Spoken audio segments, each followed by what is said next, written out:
Hey guys, and welcome back. So it is now 2021, starting off the year with a big step, actually 10 steps from where I recorded back there just last year. So it's a step in the right direction, right? 4, 5, 6, 7, 8.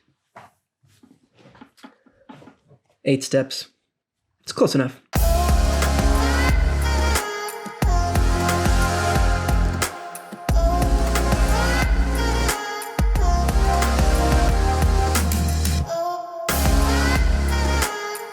So hello everybody and welcome back. Thank you for checking in and watching this video. If you enjoy this, please make sure you hit the like button and subscribe for future videos like this on this channel. Talk about film photography, travel, some video stuff, just kind of things, whatever I feel like talking about. So today we're going to be going over rangefinders, 35mm rangefinders for every budget. We're going to start off kind of at the low end. We'll go all the way up to what is my kind of top end, and we might jump around in between just to give you kind of some comparisons. We're going to try and make this quick. I do have a lot of options to go over, but I want to make sure I cover the broad spectrum and give you some options for each level. So as we get started, make sure you follow me on Instagram. I'll post that down below. If you have any questions about any of these cameras or other options that you might be considering, you can always leave a comment down below or message me on Instagram, and I will do my best to get back to you and help you figure out where to go, because it can be complicated, or just to see what kind of pictures I occasionally post. That would be greatly appreciated. So now let's dive into today's topic of 35mm rangefinders. So rangefinders were not the camera for 2020, which is very inconvenient because that's the camera I really wanted to go through in 2020. Still not using my rangefinders a lot, but I'm going to do this video anyways because I want to. First up on the board is the Konica C35. This compact little rangefinder, it's really solid. I really like it. I haven't used it yet. I've looked up some different reviews, looked up some different information on it. It is a pretty good build. It's mostly metal. It's not the cheaper plastic that you would think to find in a normal of these. They did make a few variations of this, so just be aware of that. But this little guy does have exposure lock. So if I wanted to point at something, I could lock the exposure and point at something else and fire the shutter. So that is a nice little perk to have. It has a 38mm 2.8 lens on it, which is pretty standard for rangefinders. But I just love how slim and compact that body is. All black. They do make a silver version as well. Of course, I prefer the all black. It has a nice little ridge there to focus with your finger, so I do enjoy that. Other than that, it's a very simple camera. Nothing overly insane or anything like that.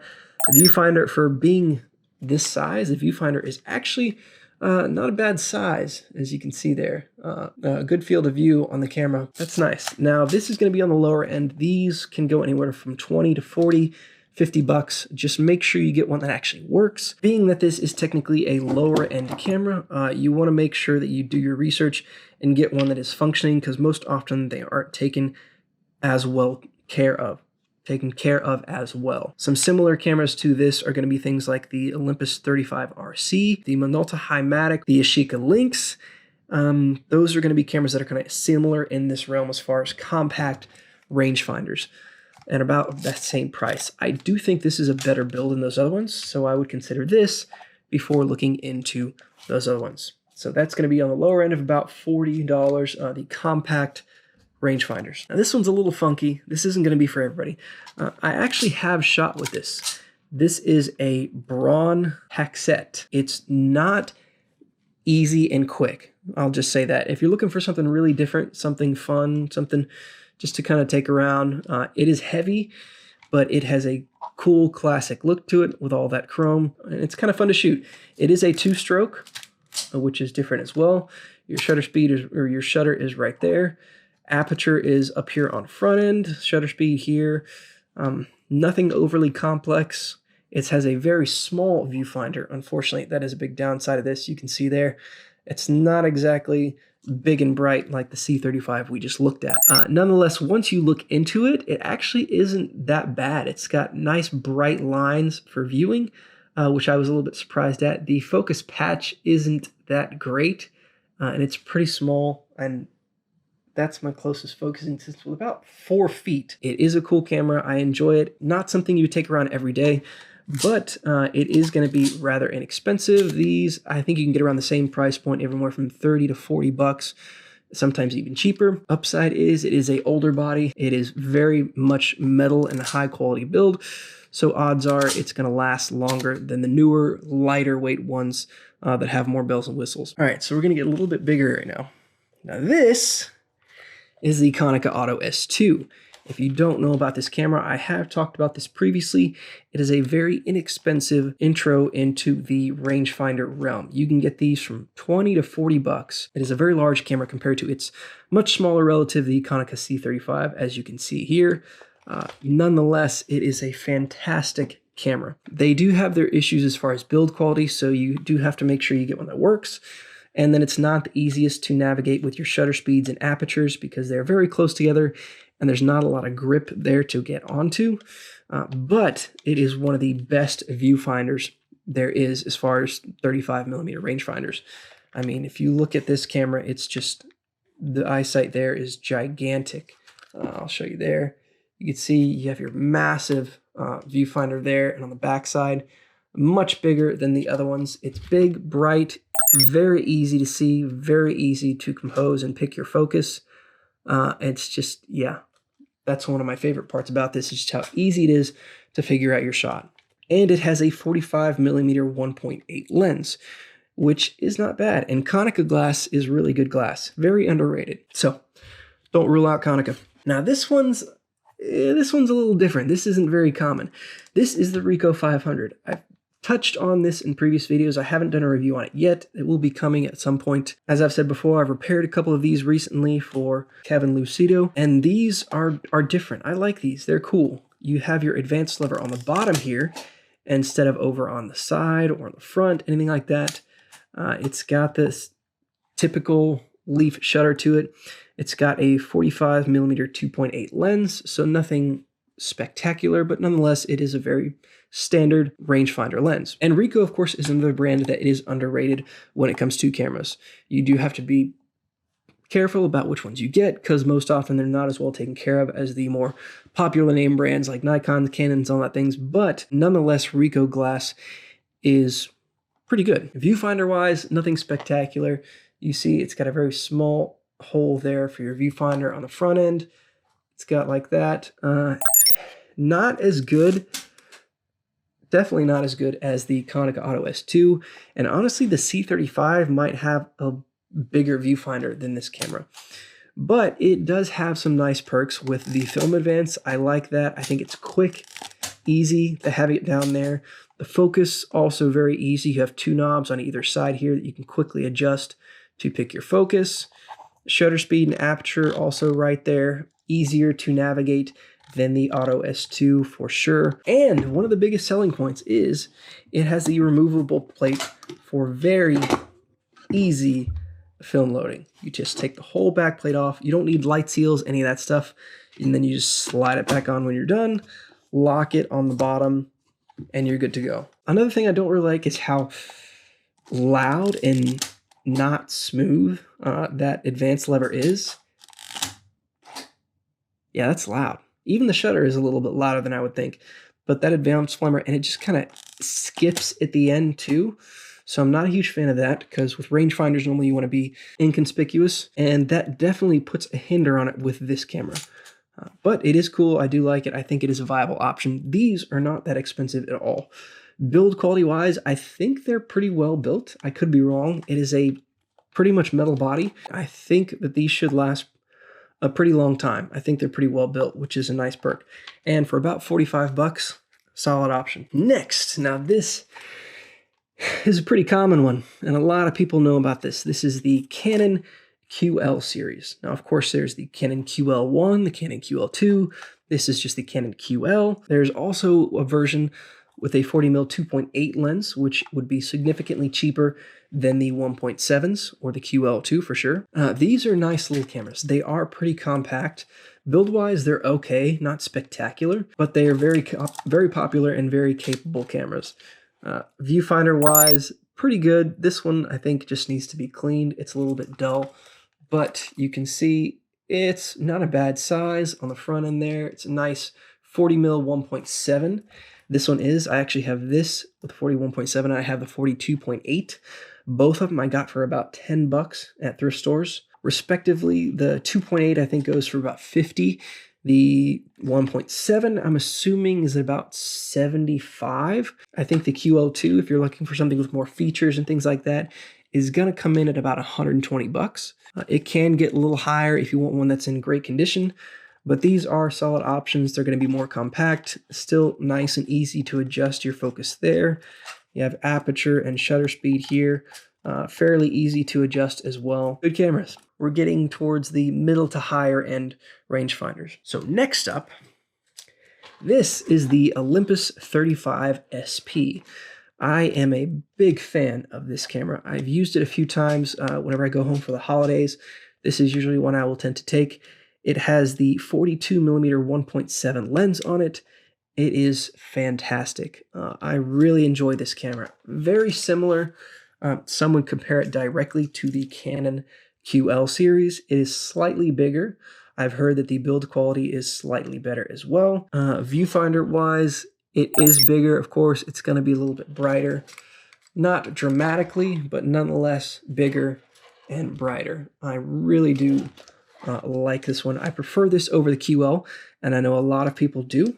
I think the QL has more hype and more popularity, partially because of the Canon brand, and then partially because I think there's a lot more of those made at different levels than this body. Again, I'm not doing a deep dive into all the specs of these cameras. I'm giving you a wide overview, and I haven't researched all the minor details of every one of these bodies, so please, for the critics, cut me some slack. I'm not doing a deep dive review. If you know some information I don't, feel free to leave it down below for others too. Thank you. This one's going to come at a slightly higher price point. These, from the minimal research I did on eBay, these come in at about $125 to around $200, depending on condition, things like that. I think I saw a few that were over that price. It just, again, depends on condition, working capabilities, all that stuff. I think I have film in this one too. Fantastic. But yes, great camera. Highly recommend this one. A quick note I forgot on these cameras so far. With the Konica Auto S2, the Olympus 35 SP, the Canon QL, those all require those old mercury batteries, so you will need to have an alternative. The Ricoh 500 does not take batteries. It is a fully mechanical camera, so you will need to do your own settings. The Konica C35 takes the typical batteries, the same ones as all the Minolta and Canon bodies and things, and Pentax, the little LR44s, I think is what they're called, the very typical batteries. So that's a nice add-on of the compact C35. Next up, now this is my personal favorite right now. This is the Konica IIIA. Now this is kind of a middle ground compared to the other Konicas as far as size goes. So you have the Konica Auto S2, which is, again, gigantic. You have the Konica C35, which is the compact version. And then you have the Konica IIIA, which is middle size, which is middle as far as size go. However, it is definitely the heaviest and definitely the best of the three. So I have done a video previously on the Konica 3. So if you haven't, make sure you check that out. It is going to be very similar to this with a few minor yet significant differences. First of all, it is heavy. This is the heaviest of all these cameras that I have here, and that means it is built very well. It also means that it is very heavy. The Konica 3 has a 2.8 50mm lens, if I'm not mistaken, and then also the IIIA Japanese version, I believe, has the same 50mm 2.8 lens. I'm not 100% sure. The American version that they sent out, or the Northern America version, has the 50mm 1.8. That is what I have here. So this by far has the biggest and brightest viewfinder of the three. It is superb. So you can see there, nice, big, bright on the front end. You can see it's got quite a size to it. Come on, pick that up. There we go. It is just a fantastic camera. And I really love the Konica 3. This one is going to be even better. I think I have a roll of film. Do I have a roll of film? No, I don't have a roll of film here. I'm going to really enjoy using this one. I'll probably go back and forth between this and the Olympus 35 SP, just because the SP does have a battery and does have auto functions and things like that. This does not. It is fully mechanical. I do have an added light meter, which goes on top. But of course, you have to look back and forth to figure that out. So the upsides of this, as we talked about, are the 50mm 1.8 lens and the big bright viewfinder. How do I focus this thing again? Also in the viewfinder in this, you have parallax correction. For those of you who don't know what that means, With a rangefinder, you're viewing through here. Your lens is here. That means what you're seeing and what you're shooting isn't going to line up quite properly. Now, from a distance, it's not really going to matter. It's going to be very slight. However, when you get closer and closer, that distance is going to be further and further. Let me try and figure this out while I'm saying this. So if you're further apart, those are going to be pretty close. As you get closer and closer, that distance is going to widen further and further between what you're seeing and what you're actually taking a picture of. So this has added guide marks.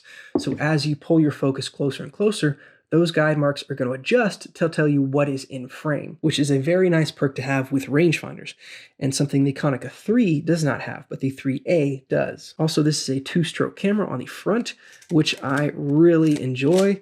I really like that feature. Does it add anything or subtract anything? No, but I think it's cool, and it's on the front too, which I think makes it even cooler. And it's very quiet, much quieter than the Ricoh 500 or a few of the others we've looked at. It just sounds fantastic. Now this is going to come at a price point roughly $125 all the way up to $250, $300. Not something you're going to see all the time, but it is a phenomenal camera, extremely underrated. Again, that Konica glass is overlooked too much. This is going to provide you a lot of results of some of the higher end rangefinders that people tend to seek after. In some cases, I think it's even better.